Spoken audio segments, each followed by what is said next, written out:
Hello, Vibers. Thank you so much for tuning in. Truth seekers are really, really going to love this interview.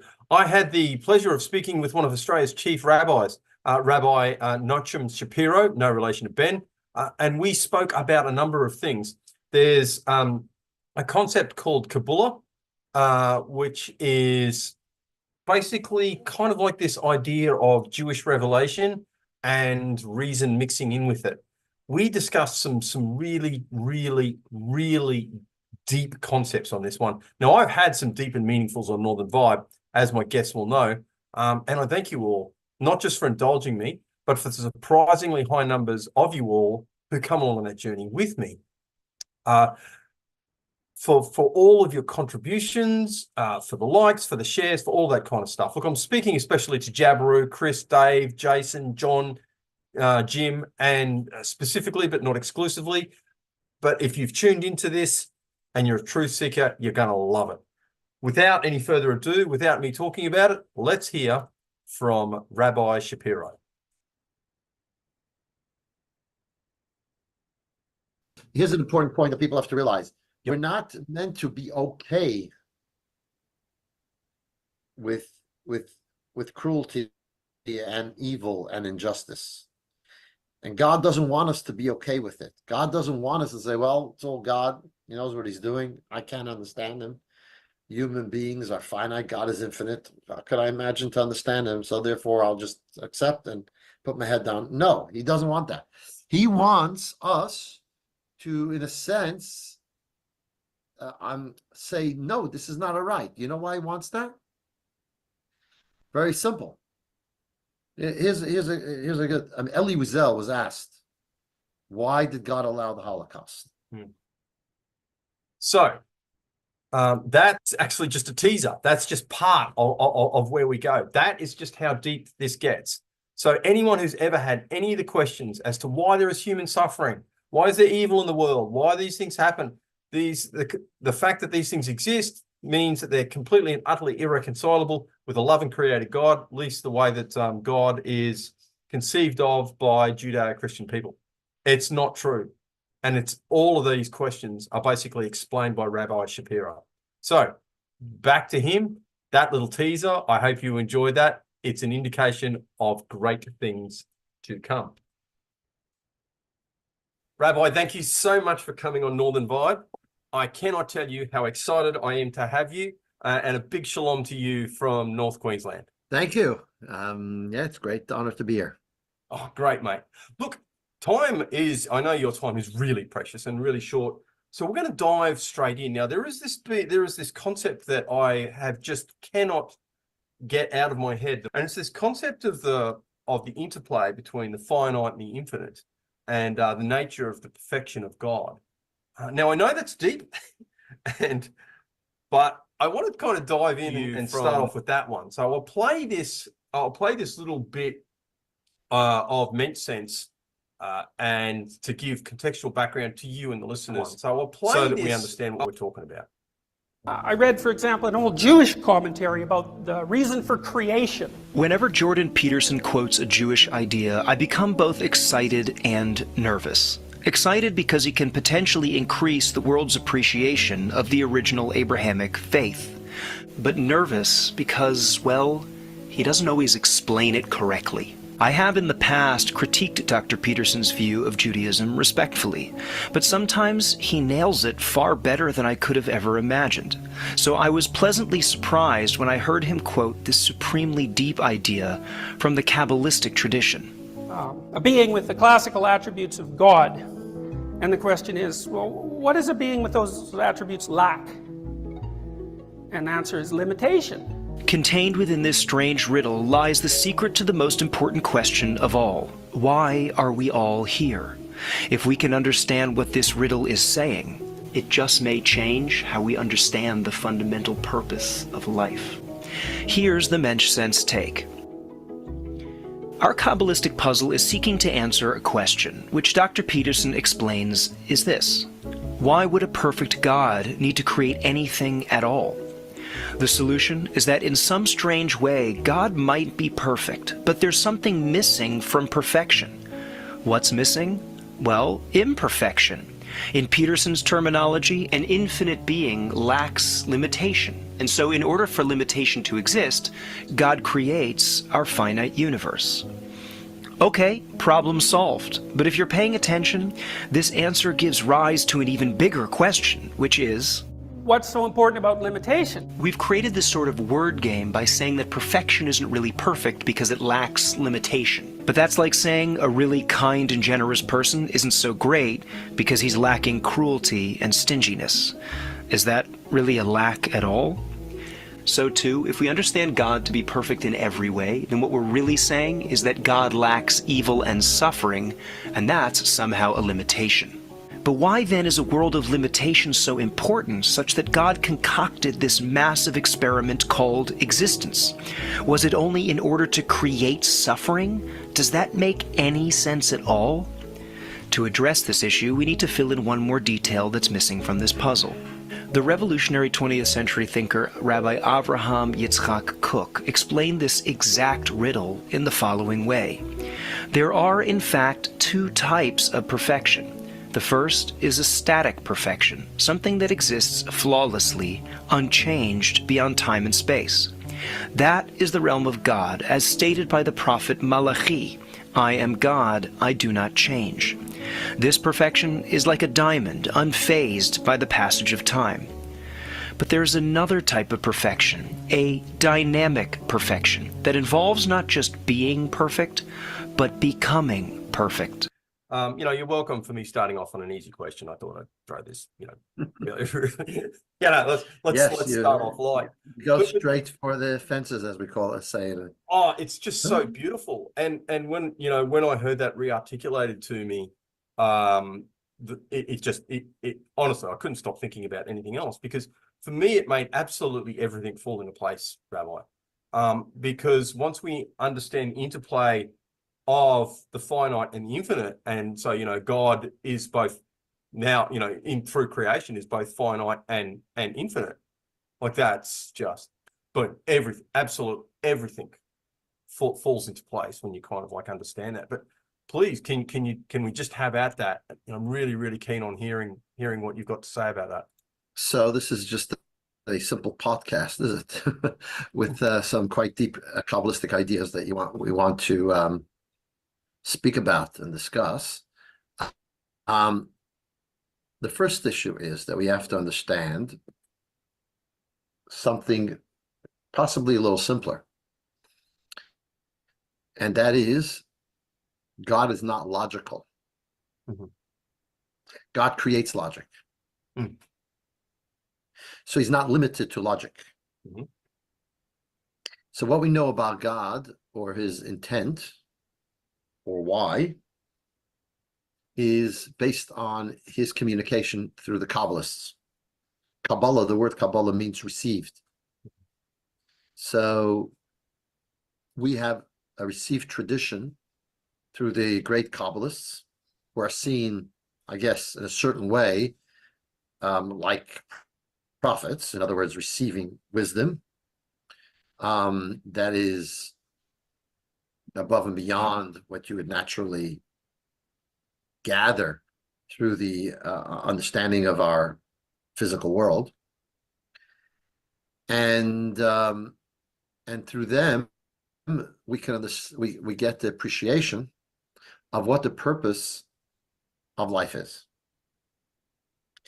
And if it isn't logical, that's not a problem, because God is not limited by logic. That's something that's a construct that God created. It's one of the building blocks. It's the top building block, probably, in a certain extent, to the human condition. But it is a human condition. Yeah. It's similar to kind of like saying, who made God? Yeah. And children always ask the question, who made God? The answer is, the whole point of God is that no one has to make him, right? He's the ultimate perfection. So we come from a perspective that everything needs to be created. That's true, because finite beings need a cause. There's a cause and effect. So what's the cause of us being here? So we're called in actually Jewish philosophical words, everything in existence is only a possible existence. We don't have to be. We're here because God chose us to be here. God is the only necessary existence. In other words, he's here because he's here, not because anything brings him into existence. So his entire existence is beyond our comprehension. And what we get, what we're able to understand about God is based on his communication to us. And the bottom line, just go straight into it. The reason that God creates the world is God wants a dwelling place on earth. That is, he wants us to perfect the world so that he is comfortable here. Yeah. So here you're taking this finite world and making it a home for an infinite God. Yeah. Which seems that doesn't make sense, right? How could the infinite fit into the finite? So the answer to that is he actually gives us infinite powers. Yeah. He gives us the ability to bring an element of infinity within this finite world. Yeah. Because I'll give you something that kind of, an idea that could blow you away. You know where God is most pronounced? In the contradiction, right? In the contradiction of, say, because anything else is a construct, whether it be a physical construct or a spiritual construct. Yeah. The only space that is possible for God himself is in the area of contradiction. So to give you a simple example, I'll tell you what the Talmud says. There was the Ark of the Covenant. The Ark of the Covenant had a particular measurement. It was 2.5 cubits. Cubit is like a half a meter. So it's 2.5 cubits by 1.5 cubits. The room it sat in was like 20 cubits wide. Okay? But if you measured from the southern wall to the beginning of the Ark, you got 10 cubits. And if you measured from the other side of the Ark to the northern wall, it was also 10 cubits. And if you measured where this Ark wasn't standing from wall to wall, it was also 20 cubits. That's not possible. Then you measured the Ark and it's 2.5 cubits. So it doesn't make sense. And it wasn't protruding. In other words, the Ark took up space and did not take up space at the same time. Yeah. It was a beyond such a, it's not only beyond nature, it's not only miraculous, it's a contradiction that is hard to understand, right? Beyond our comprehension. Similarly, your listeners might be aware of the holiday of Hanukkah. The holiday of Hanukkah, what happened? Simply, they came into the temple, they reenacted the temple, rededicated the temple. They found 1 jug of oil. That was enough to last for 1 night. And it would take to get the proper oil for the candelabra would be another 8. You would need 8 days. So the oil that was enough for 1 day lasted for 8 days. How did this miracle actually occur? Like, what happened to this oil that went from 1 day to 8 days? Answer. So there's a number of ways of seeing it, but my mentor, Lubavitcher Rebbe, he gives the following perspective. He says the same thing that happened. In other words, there are those who say, well, simply, they put in 1/8 of the oil, and qualitatively, it lasted what normally you would need a full cup. Only 1/8 of it did the trick. So 1/8 of the oil lasted as much as what 8 times as much oil would normally last. That's one way of seeing it. So that's a qualitative difference. Another way of seeing the miracle is that there was a quantitative miracle, which means every day, say they they filled the jug, they filled the candelabra with the oil, and the next day they came back, poof, the oil came back again. Miraculously just appeared. And he asks questions by why that doesn't really work. He bottom line comes up with the following: it burnt and didn't burn at the same time. So it was natural oil. Yeah. And it burned and didn't burn, similar to Moses's the bush. burning bush. Yeah. The burning bush was burning and not burning at the same time. Being consumed or not consumed. 100%. Right. So that is a paradox. Yeah. Right. Because if it's in the laws of nature and it's burning, then it has to be consumed. Right. It's not like something from from elsewhere came into our existence. No, it's burning bush that has the physical characteristics of fire. Yep. And it is consuming a bush, and at the same time it's not. That is called an impossibility. Yep. And that is where the essence of God is seen more than anywhere else, in this impossibility. 100%. Okay, so this impossibility gives to us. Because we have a soul that is rooted in him, so he gives us this power of the impossible. You know, I like to think that the Jewish people, and we're seeing it in an obvious way now, are a testament to that. That the fact that we exist throughout the ages with the anti-Semitism, the Jew hatred, that we're seeing present, the blood libels and the absolute Jew hatred that we have, and nevertheless, we've outlasted the Romans and the Greeks and the Assyrians and the Egyptians and Hitler and the Crusaders, and we'll outlast the Islamic terror as well. There's no question in my mind. So this comes from the fact that implanted within us is this impossibility of the infinity of God. That's so now we need to know what our purpose here is. Like, why does he put us on earth? And what he wants now, you might say, but why does this mean anything to him? So you could say what Rav Kook said, as you pointed out, that he wants to have a relationship with another. The one, I would put it a little slightly different. The one thing he doesn't have is otherness. Right?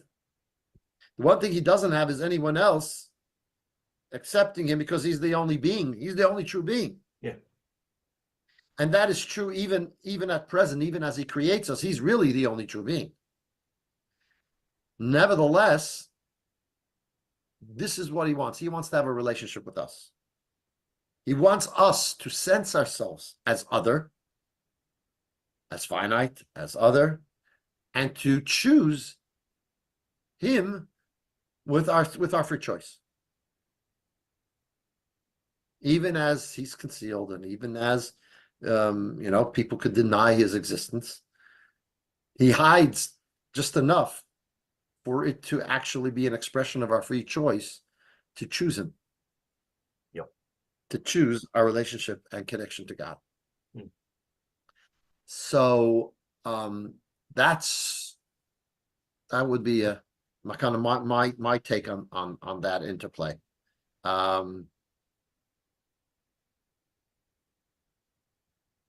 The idea of the otherness, and the idea of he implants within us his sense of infinity, which is basically his ability to exist within the paradox.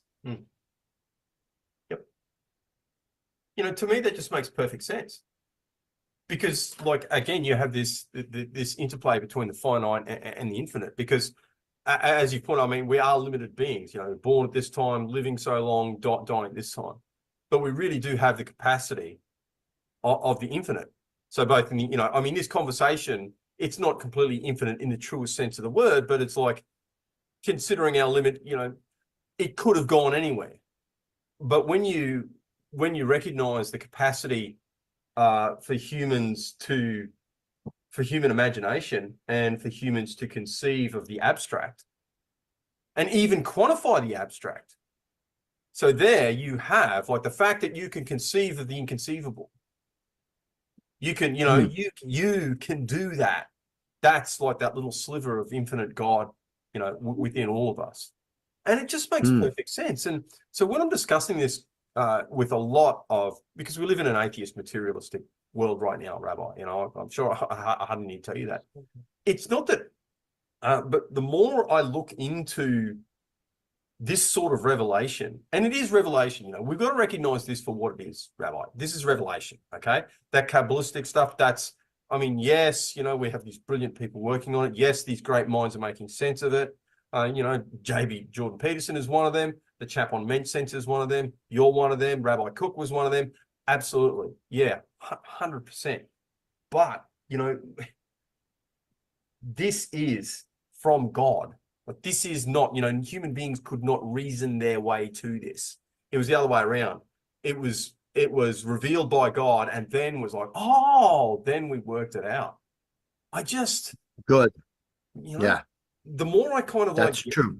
The more I get this, again, that does not invalidate, incidentally, this is not to invalidate atheism in the Dawkins sense, because as you pointed out before, reasonable doubt in the existence of God as we see him, as Abraham, I'm a Christian, but like as Abrahamic people see and understand God, and we have much more in common than we don't.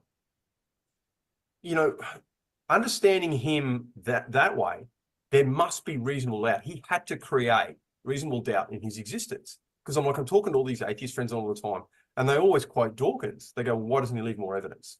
Like, why doesn't he leave incontrovertible proof of his existence? So he can't. Because then if there was no reasonable doubt in the existence of God, you would be forced to worship him purely out of a sense of fear and awe out of his power. So that invalidates love. So for there to be love, there needs to be reasonable doubt. Not only that, it takes away free choice. 100%. 100%. That's right? exactly, So he creates enough concealment that it's out of our choice that we come to believe in him. Yeah. And therefore there's value in what we've done. If it's compelled, it's I'll give you something. We just had the holiday of Purim, right? Yeah. But this is what the Talmud says. In Megillah, in the book of Esther, it says that the Jewish people accepted that which began earlier. And the Talmud says what this means is that when God revealed himself during Revelation, gave us the Torah, gave us the law, he picked the Mount Sinai, right? He picked it up and put it over our heads like a canopy. And he says, either you accept my law or this is your burial spot. And so therefore, we said, oh yeah, sure. Of course, we'll accept it. So that creates a great caveat on our acceptance. We're forced into it. So let me explain. So the Hasidic masters explain it this way. It doesn't mean he physically picked a mountain over our heads and said that. Yeah. Mountain comes from is a protrusion, right? Mountain is a protrusion out of the earth. That represents love. Love is a protrusion out of the heart. Yeah. God showered us with so much love that we couldn't say no. So then that is actually a little bit of a problem, because if the reason we didn't say no is because we were forced, not even if it wasn't a force, or you have to, you better, but it was a force of love, it's still a force. It's still not coming from within us, right? You get that? Yeah, 100%. Makes sense. So therefore, the holiday of Purim is when, even as there was this decree, and the Jewish people were concerned about their existence. Nevertheless, they stood shoulder to shoulder, committed to God. and accepting his tradition and his law and his Torah.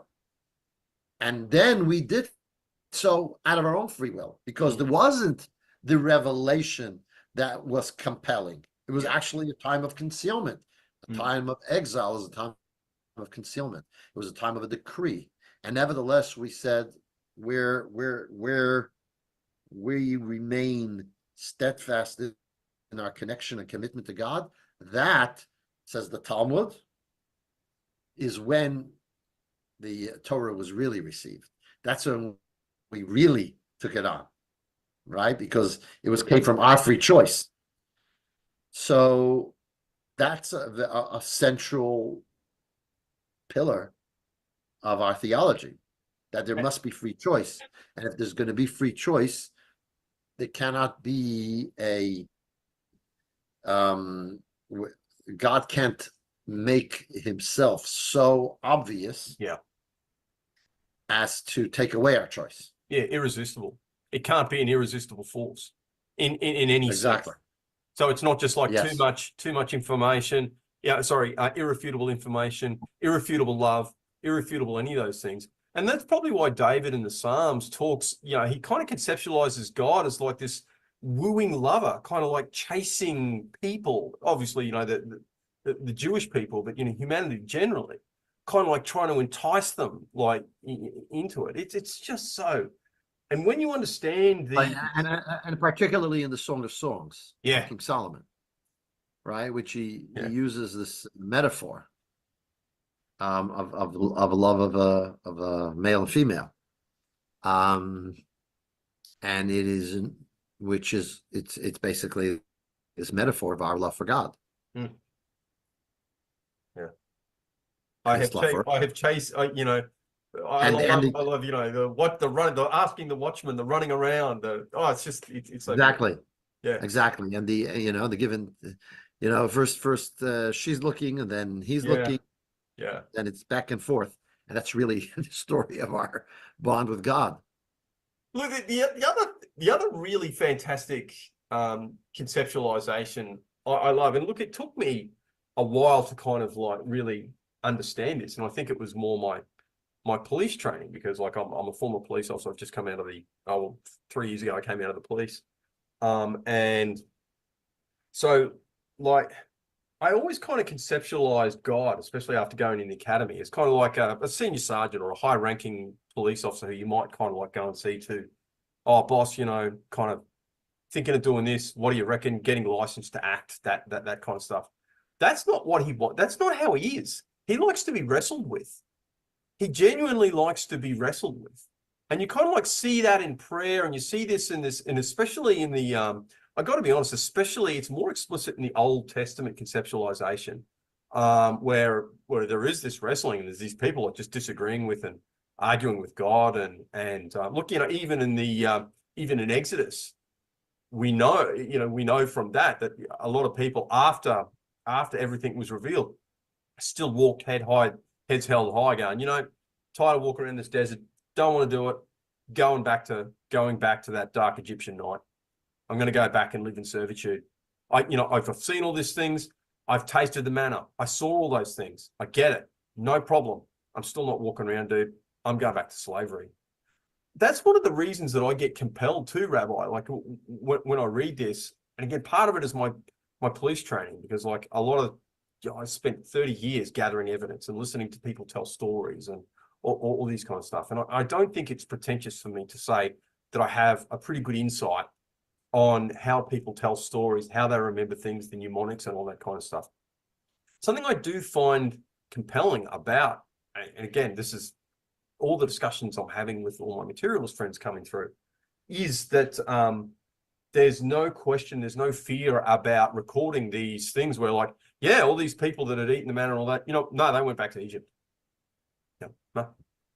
Some people just rejected God. So some people, they knew, they saw, they rejected. You wouldn't write that down if you were just making up a super story that was just so compelling. Like that's not how a Marvel movie looks. That's not how, these other things look. that's how someone who was writing some stuff going, well, that's what happened. Boy, we got to write that down. That's kind of like, that was written in there. I reckon I got to say, as someone who is a seeker, I suppose you'd say, genuinely concerned with the truth, knows a fair bit about gathering narratives and gathering human versions, weighing them up as to reality. I find that compelling. I think that's one of the reasons why it's true. Right. I mean, those were failures. Like what you're mentioning, that was considered a failure and actually a negative. But you do find it in great people, and it's not necessarily a failure. When we talk about Abraham, we talk about Moses. Yeah. Why have you sent me? Why have you done evil to your people? Yeah. So those interactions are not, are lessons for us as well. Main thing there is that, the idea of not so much for our own interest, but for other people's sake. Say, God, how, this unease that we are meant to have with injustice. Like, is the judge of the world will allow injustice to happen? Yeah. That feeling and that questioning is actually a necessary part of the interplay that we have with God. And all of those things, sorry. Because here's an important point that people have to realize. Yep. We're not meant to be okay with cruelty and evil and injustice. And God doesn't want us to be okay with it. God doesn't want us to say, well, it's all God. He knows what he's doing. I can't understand him. Human beings are finite. God is infinite. How could I imagine to understand him? So therefore, I'll just accept and put my head down. No, he doesn't want that. He wants us to, in a sense, say, no, this is not all right. You know why he wants that? Very simple. Here's a good. I mean, Elie Wiesel was asked, why did God allow the Holocaust? And he got a little bit indignant, and he said to the person, and if I will give you the answer, if I come up with a response that you understand, is that going to help you sleep better at night? Like, what are you hoping to gain out of a response to why a Holocaust? Yeah. So in other words, when we see other people suffer, and we then have a theological understanding of why it happens, we're basically saying, okay, it's fine that they're suffering. It's okay. There's a reason. There's a logical reason for it, right? I mean, if we're in pain because we went to the gym and we worked really hard and our muscles are aching, so we're not upset about that. It makes sense. You exercised. You did a good job exercising. Now your muscles are going to ache. You're a little bit of pain. Okay, yep. It's acceptable. I know I'm getting a benefit out of it, and so on. If we're going to say, okay, this bad thing happened to you, you know why? This is the reason. It's something good's going to happen, or because you deserve it, whatever it is. Any reason we give means we make it acceptable. And God wants us to understand that evil is not acceptable. When we find a reason for evil, then we are justifying it. God does not want us to justify it. God wants us to, when we see another person suffering, he doesn't want us to justify it. He wants us to call out to him and say, how come? Like Abraham did, you're the judge of the world. How can you allow injustice? Moses says, from the time you sent me, things have gotten worse for the people. Yeah. Not better. And so God wants us to use that argument so that we care. Because the reality is, if the injustice is something that we feel is unacceptable, we will do something to try to alleviate it. That has to be our response. That has to be our perspective. But if we've come up with a logical reason of why it was necessary, then okay, it's necessary. So you're okay with it. So you won't be doing anything really to change it. Totally see the point with that. Like it gives us this insight into his nature. He wants us to wrestle with him. He wants that. He wants the pushback. And that's something that kind of astounded me. I mean, I really and like I shudder to say I would disagree with you on anything, because you're very, very learned. I think you can understand the point of suffering without that stopping you wanting to ameliorate it. You know what I'm saying? But because I mean, can you? The very fact that you understand it already minimizes its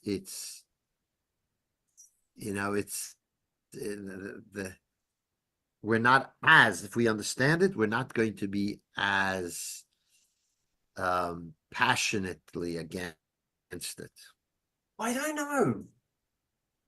Like, I spent a lot of time. I kind of like, and again, I look, I'm just thinking out loud, Rabbi. And if I say anything that, I'm not trying to be insubordinate here. And trust me, I'm seeking to learn. Mm-hmm. You're a teacher after all. But like, I spent a lot of time like talking to, some truly what we would call evil people. Like I was an operational police officer for my entire career. Some of that time was doing sex abuse work. I genuinely don't know how many murders I've been to. I just don't know.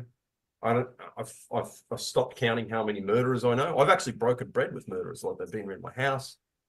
I've had really deep conversations with those people, like in the watch house, and especially when you're escorting someone, Rabbi. Like if you're taking someone to jail, like they've gone to court, it's all over.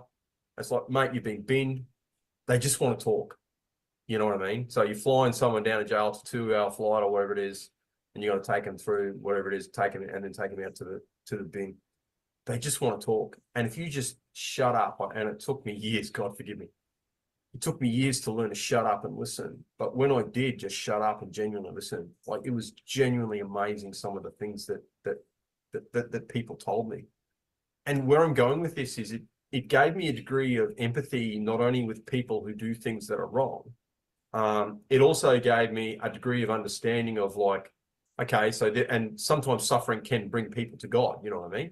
I think he uses all of these tools. There's no tool that he won't use to bring any individual, to him. I said that to a very good friend just recently who's going through tough times. I said, look, I'm not minimizing what's happening to you. Like you are truly suffering, and what's happening to you is bad. But what you've got to understand is this is probably God calling you. Like he's wanting you to sacrifice some things that are holding you back from him. You're going to have to burn those things off. So that's like, that's like meaning and point. That doesn't mean that I don't want to relieve that person's suffering. It's just that the way that person is going about it is the wrong way. It's like you have to let these things go. And if you let these things go, your suffering will be released. And not only that suffering will have meaning and point, and you'll get to a higher plane of understanding. Like if you get to God through that suffering, well then, thank God. When we could do that for ourselves, not for other people. That's right, for ourselves. For ourselves, we have to see, okay, how can I get over it? This is for my best. This means X, Y, Z. Maybe I have to change this or change that. Or for ourselves, yes, not for others. For others, we have to be indignant. No, it's not right. It's not okay. Because and that's what they need to feel. They need to feel more than anything that we're with them, that we feel their pain. And that's all they need. As a rabbi, so to speak, and not so to speak, as a rabbi and as a someone who's involved in pastoral care, that's what people need. They need to feel you're with them. More than your advice and ideas and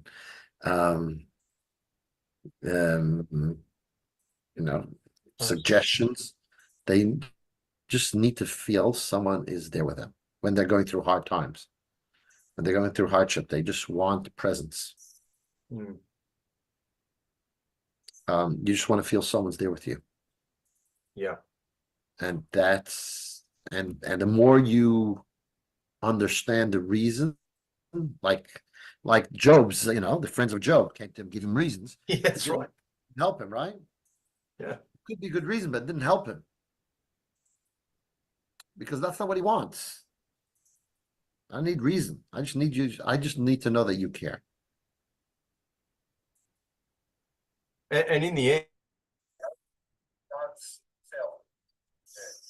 and God gets dismissive with him when he actually gets to confront God. Like, there's kind of like, when you read that, God's sarcastic. He's like, where were you when I put the stars in the skies? Yeah. Were you there when I needed you? Like, I'm sorry. He gets dismissive and condescending and sarcastic. Like, it's not even, there's no, you know what I mean? There's nothing there. I remember the first time I read Job too, it was like getting towards the end. It's like, oh man, we're going to find out. God's going to finally answer this. It's like, no. Pretty deep and meaningful. I've edited it down. We continued our discussion. I'll put the full interview on YouTube, but we started to discuss more secular topics. Obviously, the things that are happening in Israel and the Holy Land right now. His take on that, how the protests at the Sydney Opera House impacted him and his family, and further stuff like that. But look, thank you so much for tuning in. Thank you for the comments. Please share this one. It's one of the most profound interviews that I've had. And I have to say, like all interviews, but at a particularly high level, this one actually changed the way that I thought about things. So it was a real pleasure on a personal level to speak to this magnificent, learned man. See you all next week. I've still got some great ones lined up, but anyone who wants to come on Northern Vibe, if you want to come on, if you want to suggest someone, please contact me through the Facebook page. Thank you. God bless.